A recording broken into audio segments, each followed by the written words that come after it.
Alright, y'all, we back on the man, Mr. Nightmare. This video right here is 3 terrifying true horror stories. Without further ado, if y'all are new to the channel, subscribe right now. Let's go.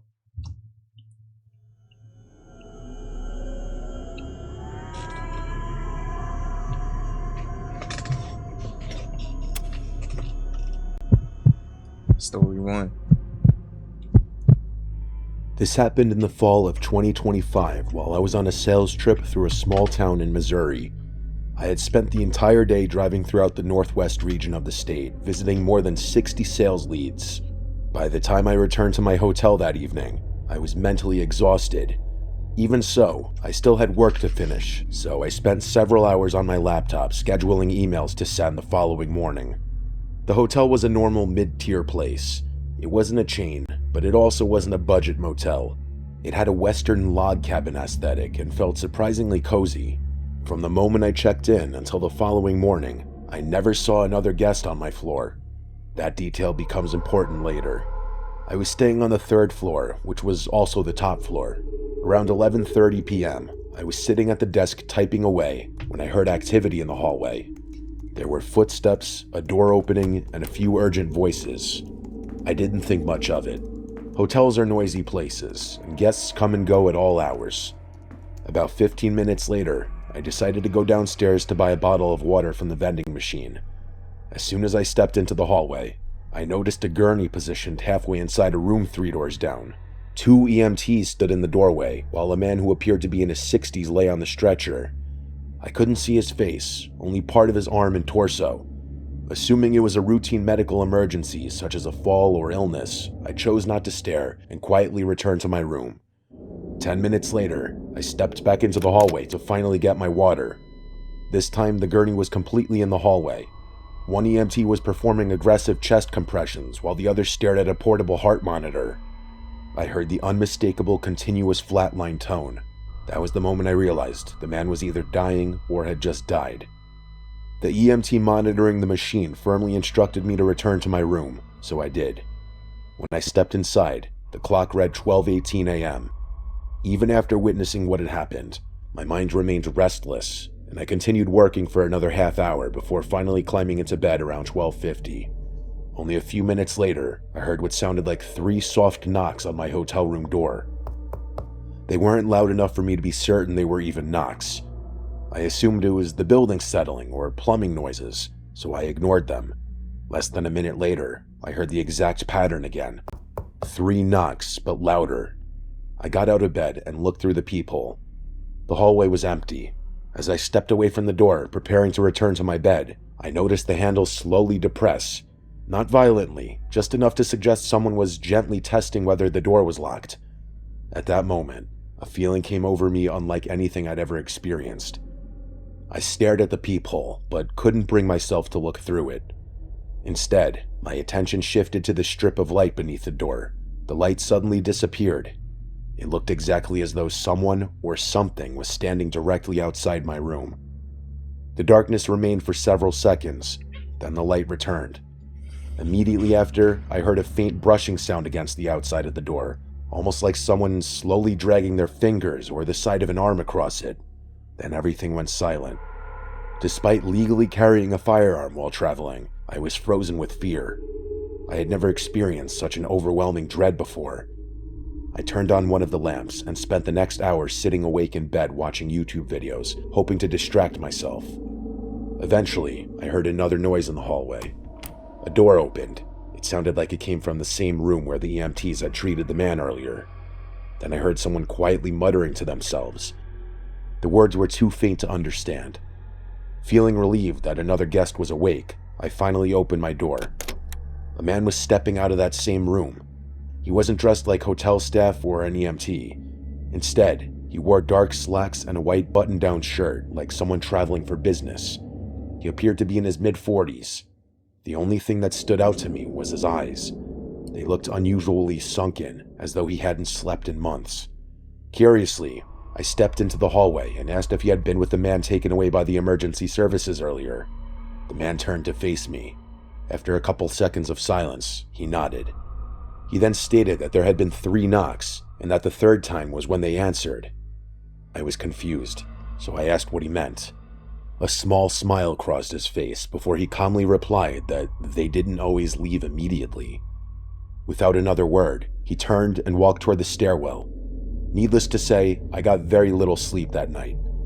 The following morning, around 8:30, exhausted and still trying to make sense of everything, I went downstairs to grab some coffee. I stopped at the front desk and asked the woman working there about the medical emergency that had just happened the night before.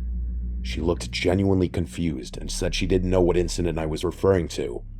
I explained that paramedics had taken a man out of the room 3 doors down from mine and had been performing CPR in the hallway. As I continued explaining, she seemed more interested, but informed me that the room I was describing had been vacant.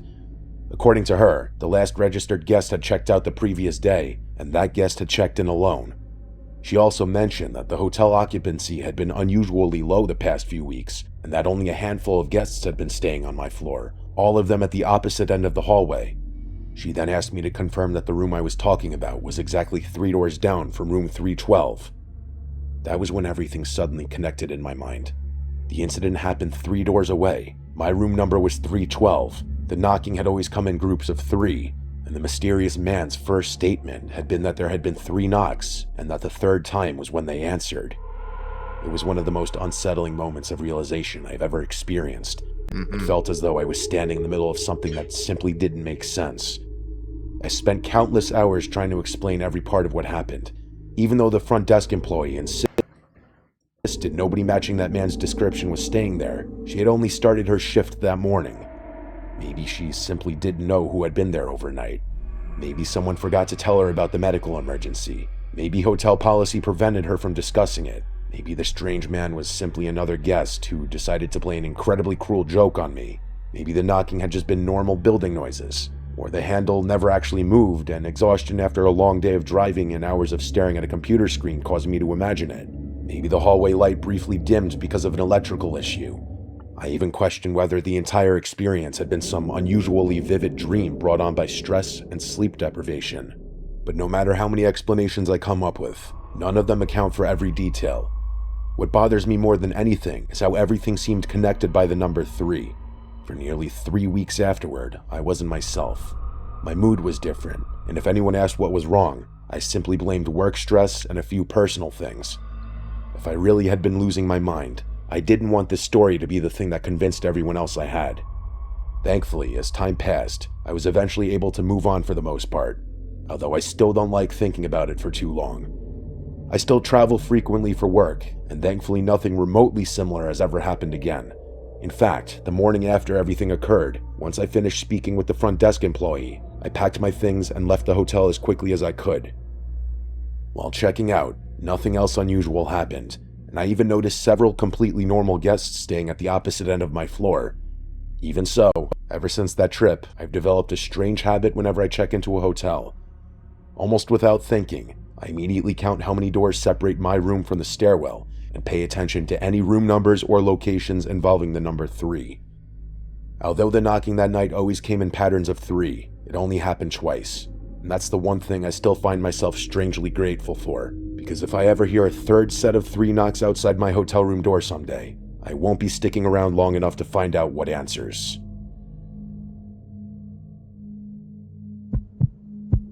Story 2.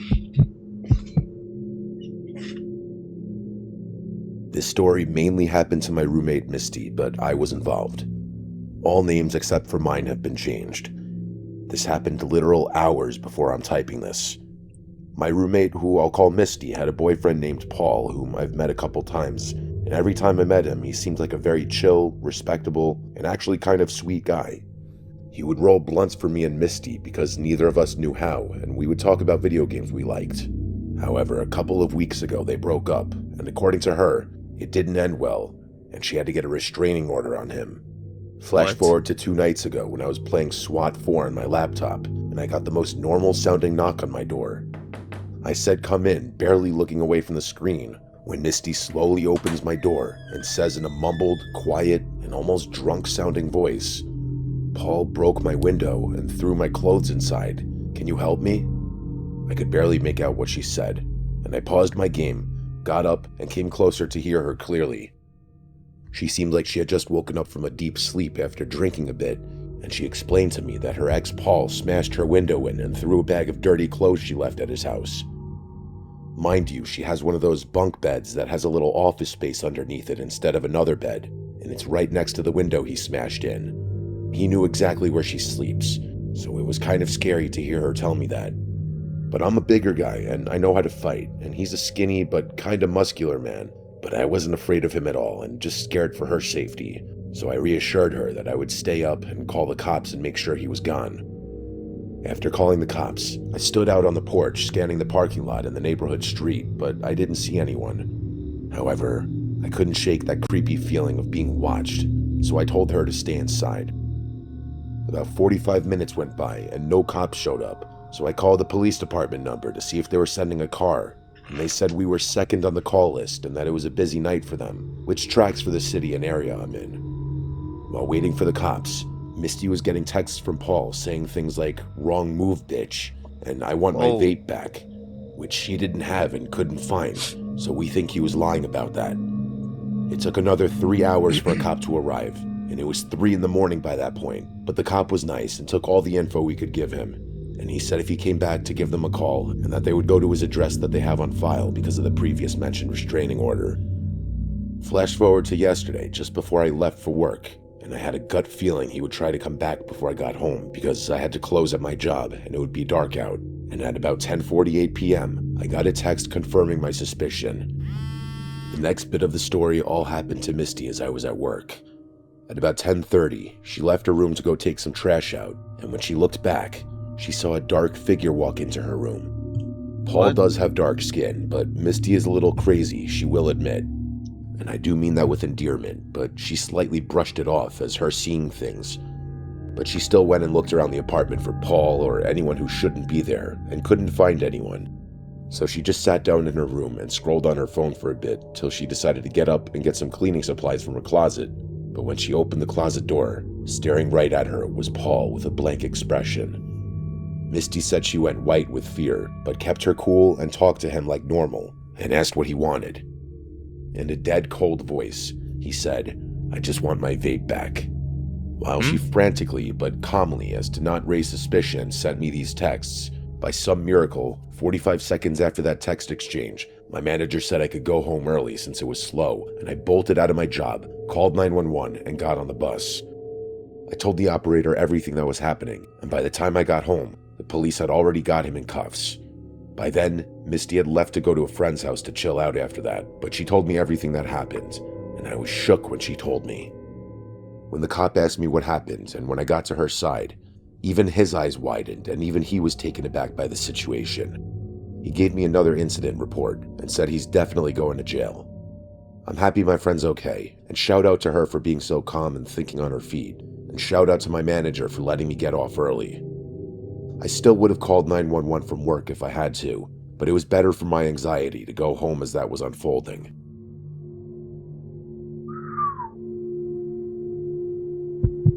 Story 3. I had just moved out of home and started university when this happened. I was 18 years old at the time and living on campus in a small apartment. It was my first time living away from my family. The apartment wasn't anything special. It had a tiny kitchen, a small couch squeezed into the living room area, and a single bed pushed against the wall. Definitely wasn't luxurious, but I had made it feel like home. It was my first taste of independence, and I loved having my own space. One night, after a couple months of living there, I was sitting on the couch watching TV when my phone buzzed on the coffee table in front of me. I looked down and saw that somebody had added me on Instagram. The username wasn't familiar to me, but that wasn't unusual. My account was public, and random people would occasionally add me, so I ignored it and went back to watching TV. Less than a minute later, my phone buzzed again. The account had requested to message me. I opened it and saw a simple greeting. I don't know who this person was, but I've never really been the type to ignore somebody trying to start a conversation, so I responded with a greeting of my own. At first, the conversation seemed completely normal. He asked how I was, what I was doing, and we exchanged the usual small talk. After a few minutes, though, the questions started getting strange. He wanted to know whether I was single, what my dream man looked like, and eventually what I was wearing. I remember sighing in disbelief. For context, I'm a gay guy, and that was openly mentioned in my Instagram bio. Because of that, random men occasionally messaged me asking weird or sexual questions. It wasn't exactly uncommon, so while the conversation was making me uncomfortable, it wasn't really setting alarm bells off yet. Then he sent me a photo of himself and asked whether I found him attractive. I opened the image, and the guy looked to be in his late 20s or early 30s. He was heavily built with pale skin, messy brown hair, bright blue eyes, and patchy facial hair around his chin and upper lip. What stood out to me wasn't what he looked like, it was his expression. He wasn't smiling or posing, he was simply staring directly into the camera. I chose not to respond to the photo, and instead closed the conversation. Almost immediately, another message came through. This time, he repeatedly asked if I wanted to play Truth or Dare. I declined once, then declined again, but he continued pushing for me to agree. Around this time, my best mate Connor came over to my apartment. I showed him the messages and told him about the weird guy who wouldn't stop asking me to play. Being two dumb 18-year-olds, curiosity got the better of us. Connor laughed and suggested we just play anyway. Looking back, I regret it now, but at the time I was curious and already planning on blocking the guy afterward. I figured we might as well have one moment of entertainment before ending the conversation, so I agreed to play. I asked the first question. Honestly, I don't even remember what it was. It was probably something stupid. He answered before taking his turn. He asked whether I wanted Truth or Dare, and I picked Truth. As we watched the typing indicator appear, Connor and I joked about what he might ask. We expected something awkward or sexual, and at that point we were still treating the whole thing like a joke. Then his response finally appeared. Instead of asking a normal truth question, he casually asked how I was finding life at university. Neither of us said anything. I looked at Connor, and Connor looked at me. Then we both stared back at my phone. How did he know that? I never told him. I never mentioned attending university or living on campus. I had never met this guy before. That was the moment the entire conversation stopped feeling harmless. I originally came from a very small country town several hours away. If I had known this guy before university, I would have remembered him. But I didn't. I had never seen him before in my life. Connor and I spent the next hour trying to figure out how he knew that information. The problem was that there wasn't an explanation. I had never posted about university. I had never posted about living on campus. There was nothing in my bio mentioning it, and I barely posted at all. In fact, my most recent upload at the time was just photos of my hometown before I moved away. The campus also wasn't particularly large. I regularly saw the same students every day, so if he had attended the university, I felt like I would have recognized him. At that point, I blocked the account. Connor and I spent the rest of the night trying to come up with explanations. For the next few months, it stayed in the back of my mind. Every now and then, one of us would bring it up, and we would start trying to solve the mystery all over again. Eventually, life moved on, and over time, I completely forgot about it. Until 2 years later. By then, I was 21 years old.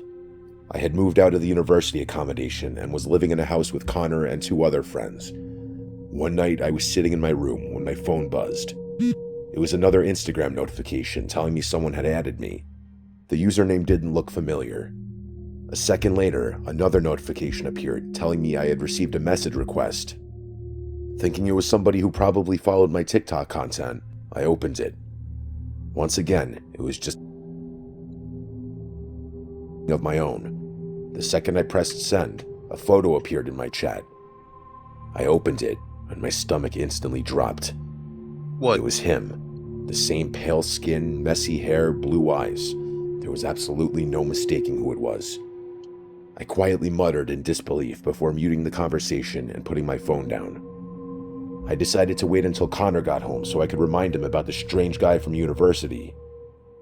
I completely forgot about the unsettling message that made me block him in the first place. If I had remembered it, I would have blocked him immediately. Unfortunately, an unrelated emergency came up later that night that completely distracted me. Since I had muted the conversation and barely looked at my phone afterward, the interaction slipped my mind entirely. It wasn't until a few days later that I opened Instagram again. As soon as I did, I saw his account sitting near the top of my messages. I opened the conversation, and my stomach sank when I saw there were countless messages. Does open the conversation, what? and I saw his account. Hey, how are you? You busy this weekend? Do you like me? Because it sounds like you don't. You swimming tomorrow? Why are you being so Sitting near the rude? top of my messages. I opened the conversation, and my stomach sank when I saw there were countless messages. Dozens of them, maybe more. He had been messaging me non-stop for days. Some of the messages were sexual, others were angry, demanding to know why I wasn't responding. A few attempted to restart a normal conversation as though nothing happened. His mood constantly shifted between hostility and friendliness, making the entire conversation feel completely unhinged. Mixed in with the messages were explicit photos of himself. I took screenshots and sent them to Connor, who was at work at the time. At first, he didn't remember who I was talking about, but after I reminded him about the strange truth or dare conversation from university, it all came back to him. His advice was simple. He told me to block the guy immediately. As I was about to do that, one thought crossed my mind. How had he found me again after 2 years? None of my friends or family followed him, so there was no obvious connection between us. I wondered if he just remembered me all that time and deliberately searched for me, or was it somehow an unbelievable coincidence? I tried not to dwell on it. I blocked the account and changed my Instagram profile to private, figuring that if he ever found me again, at least he wouldn't be able to contact me so easily. Less than a month later, I was going through my TikTok message requests, something I almost never checked. Most of the messages were random, scammers, advertisements, and the occasional viewer from my live streams. One account caught my attention because it had more than 2,000 followers and had sent me a message about a week earlier. The message was just a simple greeting. Assuming it might be somebody I recognized from TikTok, I replied. Almost instantly, the account responded by asking whether I remembered them. I assumed it was someone I had met online and simply forgotten, so I admitted that I didn't recognize them. They gave me their real name and explained that we knew each other from Instagram. The name still meant absolutely nothing to me. I asked whether we had followed each other before. They explained that I had blocked them because they had been harassing me. The realization hit me instantly. There was no way. I asked whether their old Instagram username had been the same one I remembered from years earlier. A few seconds later, they confirmed that it was. I actually swore out loud in disbelief. One of my housemates heard me and came downstairs to ask what was wrong. I explained everything, and just like Connor, they immediately told me to block the account. Before doing so, I sent one final message demanding that they leave me alone and stop contacting me. Then I blocked them. By that point, this guy had somehow managed to find me on 2 completely different platforms years apart. My TikTok account didn't even use my real name, which made it even harder to understand how he had located me. That was the moment I seriously started wondering whether I was dealing with an actual stalker. I told myself that if he ever contacted me again, I would take things much further. A few days later, I met some friends in the city for dinner. Afterward, I caught the train home and started walking back to my house. The station was only a few streets away, so it was normally an easy walk. It was dark, the streets were quiet, and hardly anyone was around. As I walked while texting my friends, I thought I heard footsteps somewhere behind me. I stopped to listen. Everything went silent. I turned around, but the street was completely empty. I convinced myself I had simply mistaken my own footsteps for someone else's and continued walking. A short time later, I heard them again. This time, after I stopped walking, the footsteps continued for another few seconds before they stopped too.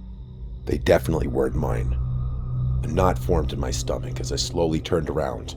This time, somebody was standing several meters behind me on the footpath, completely motionless and staring directly at me. A streetlight above illuminated his face. Instantly, I recognized him. It was the same man from the photographs. The same pale skin, the same messy brown hair, the same light blue eyes, and the same heavy build. Run.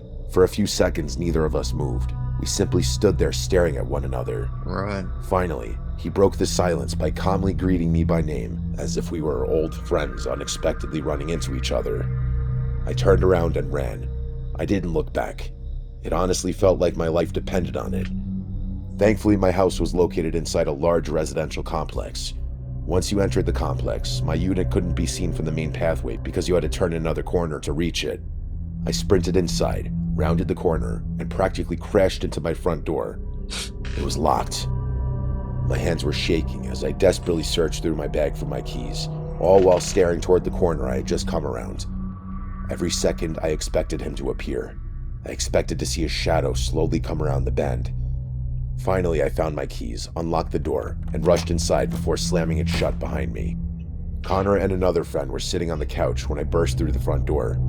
The second they saw me, they knew something was wrong. Apparently, my face had gone completely white.